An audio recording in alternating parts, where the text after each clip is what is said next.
변비로 고생하고 계시는 시니어분들 많으시죠?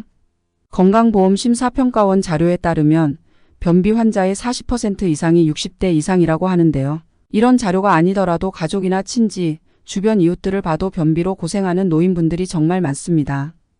노인분들이 특히 변비가 심한 이유는 무엇일까요? 안녕하세요. 시니어들의 생활 건강 정보를 공유하고 있는 시니어 파워 만조입니다. 오늘은 노인들이 많이 고생하고 있는 노인성 변비의 원인과 변비를 치료하지 않고 계속 방치할 경우 어떤 문제들이 생길 수 있는지 알아보고 노인성 변비를 개선할 수 있는 방법과 시중에서 구할 수 있는 변비약들의 성분과 변비약 선택 기준에 대해 한번 알아보기로 하겠습니다. 일반적으로 변비가 생기는 원인은 장의 기능적인 문제나 장의 염증이나 종양, 협착 등의 기질적인 이유가 있는 경우죠.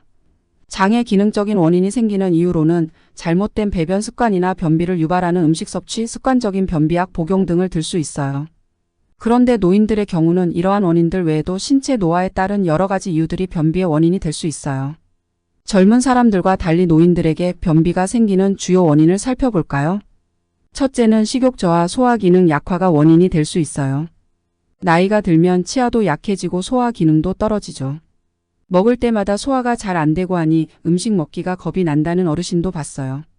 식욕이 떨어지니 음식물 섭취량이 줄어들고 먹은 게 많지 않으니 변의 양도 줄어들겠죠. 우리가 배변을 하게 되는 건 장의 변이 차고 부피가 커지면 그로 인해 변이를 느끼게 되는 거잖아요. 그런데 먹는 게 줄어서 변의 양이 적게 되면 변이를 느끼지 못하게 되고 장의 변이 쌓이게 되겠죠. 이후에 여러 가지 이유로 수분을 빼앗긴 변이 장 내부에서 딱딱해지면서 배변이 어려워지는 경우가 발생하게 되는 거죠. 또 치아가 약해짐에 따라 먹기 쉬운 부드러운 음식을 선호하고 식이섬유 등의 섭취가 적어지는 것도 노인성 변비의 원인이 될 수 있고요. 둘째, 장 기능 저하와 적은 활동량도 노인성 변비의 원인이 될 수 있어요. 나이가 들면 신진대사가 떨어지면서 장의 기능도 떨어져요.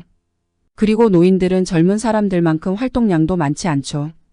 이로 인해 대장의 연동 능력도 떨어져서 변을 잘 밀어내지 못하게 되는 거죠. 셋째, 복용하는 약물의 영향. 나이가 들면서 여러 가지 질병들이 생기잖아요. 그래서 하나둘 먹기 시작하는 약들 때문에 변비가 유발될 수 있어요. 특히 빈혈이나 갑상선 질환, 당뇨, 위장병, 치매, 파킨슨병, 우울증약, 혈압약, 소염진통제, 항히스타민제, 기침 시럽류 등의 변비를 유발하는 약이 많다고 해요. 또 변비를 치료하겠다고 습관적으로 먹게 되는 변비약이 오히려 변비를 악화시키는 원인이 될 수도 있어요. 이외에 전립선 문제나 요실금 등의 이유로 수분 섭취를 적게 하는 것도 변비의 원인이 될 수 있고요. 마지막으로 대장암 같은 종양 등이 변비의 원인일 수도 있기 때문에 정기적으로 대장 내시경을 받아보는 것이 좋아요. 그렇다면 변비를 치료하지 않고 계속 방치하면 어떻게 될까요? 변비를 방치해서 만성 변비로 이어지게 되면 치질이나 변실금이 생길 수 있어요. 또 딱딱해진 변으로 인해 장이 심하게 팽창하게 되면 장파열이나 대장개실이 발생할 수도 있고 심한 경우 장이 완전히 막혀버리는 장폐색으로 인해 장을 절제해야 하는 경우도 있어요.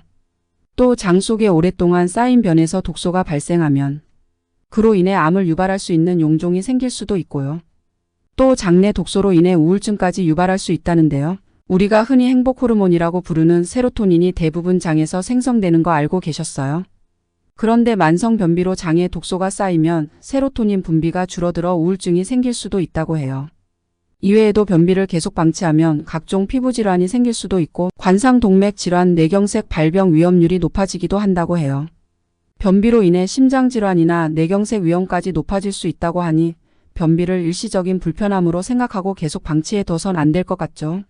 그럼 이번에는 노인성 변비를 개선하는 방법에 대해 한번 알아볼게요. 변비가 생기면 어떻게 하세요? 보통은 며칠 지나면 괜찮겠지 하면서 그냥 견뎌보고 그래도 영 안 되겠다 싶으면 약국에서 파는 변비약을 사서 드시죠. 일시적으로 변비약을 드시는 것도 도움이 되기는 하겠지만 앞에서도 언급했듯이 노인성 변비는 신체 노화 현상의 하나이기 때문에 변비약 복용만으로는 장기적인 개선이 어려울 수 있어요. 그럼 어떻게 해야 하냐고요? 뻔한 이야기일 수 있지만 먼저 식습관을 포함해서 전반적인 생활습관을 개선하셔야 해요. 구체적으로 알아볼게요. 첫째, 신체 활동량을 늘리셔야 해요. 앞에서 노년층은 젊은 사람들보다 활동량이 떨어지고 이로 인해 장의 활동도 저하된다고 했잖아요. 그러니 적당한 운동을 통해 신체 활동량을 늘려주는 것이 변비에 도움이 돼요. 운동은 본인 건강 상태에 맞춰 걷기, 달리기, 수영, 요가 등을 일주일에 3번 30분 이상 하는 것이 도움이 돼요. 둘째, 복부 마사지 해주기. 노인분들 중에는 운동을 하고 싶어도 관절이나 척추가 안 좋아서 운동이 힘든 경우도 있을 수 있잖아요. 그런 경우에는 아침, 저녁으로 꾸준히 복부 마사지라도 해주시는 게 도움이 돼요. 방법은 배꼽 아래쪽을 적당한 강도로 눌러서 장에 자극을 주는 거예요. 간단한 방법이지만 꾸준히 해주면 장 운동이 활발해지는 효과가 있어요. 셋째, 식습관 개선. 변비를 개선하기 위해서는 무엇을 먹느냐가 정말 중요한데요. 어떤 음식이 변비 개선에 도움이 되는지 볼게요. 첫째, 식이섬유가 풍부한 음식. 변비를 예방하려면 식이섬유가 풍부한 음식을 섭취하는 것이 좋아요. 장에는 우리 몸에 유익한 유익균들이 살고 있죠. 이것들이 음식물이 들어오면 분해하고 소화를 돕고 있는데요. 이러한 유익균들의 먹잇감이 바로 식이섬유예요. 그러니까 식이섬유가 풍부한 음식을 섭취하면 장내 유익균들의 활동이 증가되어 음식물 분해도 잘 되고 소화도 잘 되겠죠. 또 식이섬유는 수분을 많이 흡수하고 있어서 대변을 딱딱하지 않고 부드럽게 만들어주고 대변 양도 늘려주는 효과가 있어요. 앞에서 대변 양이 적은 것도 노인성 변비의 원인 중 하나라고 말씀드렸잖아요. 식이섬유를 드시면 그 부분도 도움이 되는 거죠.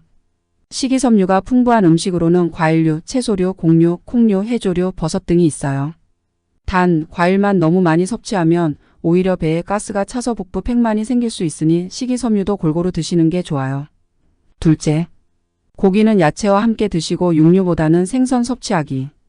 식이섬유가 적은 육식 위주의 식습관은 변비를 유발할 수 있기 때문에 고기를 먹을 때는 꼭 야채와 함께 드시는 것이 좋고 육류보다는 생선을 섭취하는 게 좋아요. 셋째, 김치나 된장 등의 발효식품을 많이 드세요.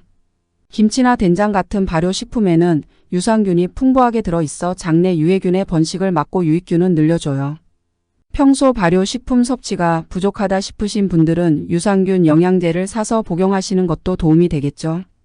넷째, 수분 섭취를 늘리세요. 변비 증상을 개선하기 위해서는 물을 충분하게 드셔주시는 게 좋은데요. 수분은 변의 양을 늘려주고 장 운동도 활발하게 해주며 변을 부드럽게 만들어 배변이 용이하게 해줘요. 물은 하루에 최소 1.5에서 2리터 정도 섭취하시는 게 변비에 도움이 된다고 해요. 다섯째, 카페인과 알코올 섭취를 줄이세요. 카페인이 포함된 음료나 알코올은 이뇨작용으로 장에 탈수를 일으켜 변비를 유발할 수 있으니 줄이셔야 해요. 식습관에 이어 개선해야 할 습관은 배변 습관입니다. 변비 증상을 개선하기 위해서는 올바른 배변 습관을 갖는 것이 중요한데요. 먼저 변이가 생기면 참지 말고 바로 배변하시는 게 좋아요. 그리고 하루 중 일정한 시간에 변기에 앉는 습관을 가지시는 게 좋고, 변기에 앉아서 신문을 본다든가 유튜브 영상을 본다든가 하는 행동은 피하시고, 변기에 10분 이상 길게 앉아 계시지 마세요. 변이 안 나온다고 항문에 억지로 힘을 주는 경우도 있는데 이러면 치질 위험이 높아져요. 그리고 매일 변을 봐야 한다는 강박에서 벗어나시고 안 나오면 쿨하게 변기에서 일어나세요. 다섯째, 변비약 복용. 이렇게 식습관과 배변 습관 등을 먼저 고쳐보고 그래도 안 되면 변비약의 도움을 받으시면 돼요. 그럼 이번에는 시중 약국에서 살 수 있는 변비약에 들어있는 대표적인 성분들을 좀 살펴볼게요. 변비약에는 장 내용물 배설을 촉진하는 약재인 하재들이 들어있어요. 하재는 그 작용 기전에 따라 팽창성 하재, 자극성 하재, 삼투성 하재, 연화성 하재 등으로 나뉘는데요. 각각이 어떻게 다른지 살펴볼까요? 팽창성 하재. 팽창성 하재는 장 내부의 수분을 흡수해 대변의 부피를 키워 대장 연동 운동을 촉진시켜요. 대표적인 것으로 차전자피가 있는데요. 복용 시 복부 팽만감이 있기는 하지만 부작용이 적고 안전한 편이라 변비 증상에 가장 먼저 선택할 수 있는 성분이에요. 단 장내 수분을 흡수하기 때문에 복용 시에 충분한 양의 수분을 섭취해줘야 해요. 자극성 하재. 자극성 하재는 장을 자극해 장 운동을 촉진하는 하재예요. 대표적인 성분으로 비사코딜, 센나, 카산트라놀 등이 있고 장을 직접 자극하기 때문에 복용 후 배가 아프다는 분들이 많아요. 또 장기적으로 복용할 경우 묵인장증을 유발해서 변비가 더 악화되는 부작용이 있을 수 있어요. 삼투성 하재. 삼투성 하재는 삼투작용으로 장 내부로 수분을 끌어당겨 대변을 무르게 하고 부피를 키워줘요.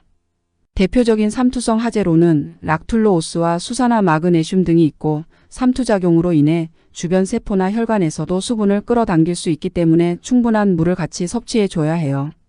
연화성 하재. 연화성 하재는 딱딱한 변을 무르게 하고 대변의 표면 장력을 떨어뜨려 대변이 항문에서 매끄럽게 나오게 해줘요. 대표적인 성분으로는 도큐세이트가 있는데 도큐세이트 같은 경우는 보통 단일 성분보다는 다른 변비약 성분과 복합으로 많이 이용되고 있어요. 앞에서 살펴본 하재들의 작용 시간을 보면 팽창성 하재의 경우 12시간에서 최대 3일 정도가 소요되고 삼투성 하재나 연화성 하재의 경우 1일에서 3일이 소요되는데 삼투성 하재 중 수산화 마그네슘의 작용 시간은 30분에서 6시간으로 상대적으로 빨리 효과가 나타난다고 해요. 그리고 자극성 하재의 경우 6시간에서 12시간 정도가 소요된다고 하고요. 자, 그럼 성분과 작용 시간에 대해 알았으니 변비약을 선택해 볼까요? 먼저 작용 시간은 좀 길더라도 부작용이 적고 비교적 안전한 약을 원하시면 팽창성 하재 성분이 들어있는 변비약을 복용하시면 되겠죠. 특히 노인분들이나 임산부 등의 경우에는 1차 변비 선택약으로 팽창성 하재를 선택하시는 게 좋아요. 둘째, 변이 딱딱해서 배변 시 통증이 있을 경우 변을 무르게 할 필요가 있겠죠. 그때는 삼투성 하재나 연화성 하재 성분의 변비약을 선택하시면 좋아요. 셋째, 변비 때문에 지금 당장 죽겠다. 안정성이고 나발이고 빨리 변부터 좀 봐야겠다 싶을 때는 자극성 하재가 많이 들어있는 변비약을 선택하시면 되겠죠. 단, 자극성 하재의 장기 복용은 변비를 더 악화시킬 수 있으니 주의하셔야 하고요. 한간에 변비에 뭐가 좋다더라 하는 소리를 듣고 성분이 뭔지도 모르는 약 아무거나 구해서 드시는 분들 계시죠? 그런 약들에는 자극성 하재가 권장 용량 이상 들어있을 수 있어서 일시적으로야 변을 보실 수 있지만 계속 드시다 보면 오히려 변비를 악화시킬 수 있으니까 주의하셔야 해요. 이상으로 노인성 변비의 원인과 방치 시 발생할 수 있는 증상, 그리고 노인성 변비의 개선 방법과 변비약 복용 시 선택 기준들을 살펴보았는데요. 아무쪼록 이 영상이 도움이 되셨기를 바라면서 이번 영상 마무리할게요. 다음에 더 좋은 영상으로 찾아올게요. 그럼 오늘도 행복한 하루 보내세요.